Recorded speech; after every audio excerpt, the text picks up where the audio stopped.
sa lalaki. Oh no! Wala man may nagpatilaw o bilat sa bisan kinsa. Ang among ginapatilaw sa among bilat ang kanang maka-afford sa among standard, maka-afford sa among presyo, maka-afford sa kanang sa tawag rate, maka-afford sa among rate. Muna ang mga farmers kasi sila lang ay ka-afford. Bayad sila tag $1,500, diba? Bilang ng $1,500. Ikaw nga Pinoy, nakaka-afford na utak na ikaw, mamay ka nga. Biskin sa payuton, no, you are very wrong. Ang amurang ginapaiyon ang naay ka-afford. Ikaw nga Pinoy, wakay ka-afford, di ka katayon, dili ka mapasar sa standard.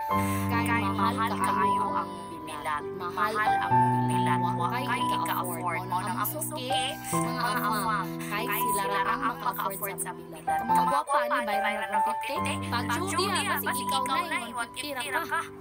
No? Ikaw nga may ika-afford. Ingala ko din mong storya. Kaya di mo ka makaiyo pag ingani ka mga gwapa, mga lino na naman sa fama.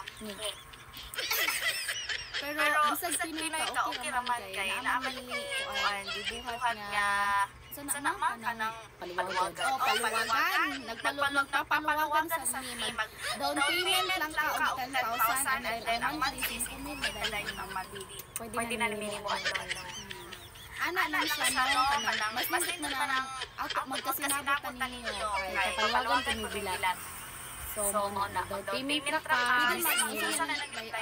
Liaway. Dili. Adisir sa makaiyot pag maimpas na. Mo na siya liaway. Ang paluwagan, bayran mo every week or every month na ka, pero nakaiyot na ka. Depende sa cycle kaya naghanan mo, napulo man makamimbro. Ang GC. Katabi, pula na ang unang iyot. Bayad sa 10,000 mo kay paluwagan. Pero pag liaway, dili ka makaiyot. Usa, ang dili maimpas. Pero lata lang, bilat. Ikaw gusto. Mas mayo bayad mas nice ang palawagan ang sa man mo kailan sila palawagan or katong cash to cash yung dagulay kung cash sa man mo patakaran bayadan bayad ang nindot cash jud bayad kadaan 100,000 kani iyahan mas mahal kay virgin pa man 200,000 ako 150,000 na lang ko ligas ang season kami bayad. Juan, isir na kabutuhan na, baga kapag na isir na kabutuhan, kung gusto ka mo lang ito, kaya mo sa another 150,000 na. Naanami i-offer sa inyo nga, kanang dili mo mag-listen, liawi o paluwagan. Basi, kuan, kanang interested mo, mag-PM ng money nga,